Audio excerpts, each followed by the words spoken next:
مدينة طنجة تصنف من بين أجمل 10 مدن في العالم، منخفضة التكلفة في تصنيف جديد لمنصة دو ترافل العالمية المتخصصة في الأسفار وتقديم النصائح والتوجيهات السياحية.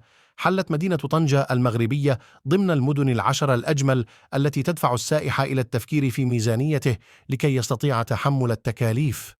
موردة: السفر قد يبدو حلماً بعيد المنال بالنسبة للعديد من الأشخاص، خاصة في مجتمعات أمريكا الشمالية، فغالباً ما ينظر إليه على أنه أمر مخصص للأثرياء، لكن طنجة الساحرة تستطيع أن تعيد تفكيك هذه الاعتقادات لكونها تخول للسائح زيارة مدينة بمعايير عالمية وغنية سياحية في احترام للقدرات الشرائية، إذ أكدت المنصة أنه في كثير من الأحيان يكون المبلغ اللازم للسفر على المدى الطويل أقل مما ينفقه الشخص في مدينته الأصلية في كندا أو الولايات المتحدة، مضيفة أن المدن الجميلة صارت تمكن من رؤية العالم دون الحاجة إلى الكثير من المال لتمويل الرحلة.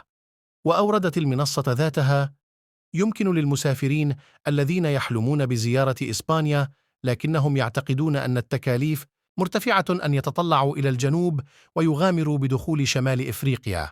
طنجة التي تقع بالمغرب على الجانب الآخر من مضيق جبل طارق من إسبانيا، وتوفر أماكن إقامة بأسعار معقولة وطعاما محليا ووسائل نقل. وزادت: إنها مدينة كبيرة وتمكن المسافرين من استكشاف مدينة أصيلة الهادئة. وتعليقا على التصنيف، قال الزبير بوحوت الخبير في المجال السياحي إن اهتمام هذا الموقع وتصنيفاته بالوجهات المغربية مؤخرا يثبت أن الإشعاع السياحي متواصل بحكم تضافر الجهود بين مختلف الفاعلين، مضيفا أن ظهور اسم طنجة في هذا الموقع يعزز حضور المدينة في محركات البحث وفي لوائح المقترحات التي تلعب فيها الخوارزميات دورا أساسيا بشكل يزكي استراتيجيتنا السياحية. وأورد بوحوت أن طنجة تتميز بالفعل بعرض سياحي متنوع، وهي مدينة بمعايير عالمية تحتفظ بالكثير من التراث التقليدي ومن الفضاءات السياحية كالمدينة العريقة والقصبة.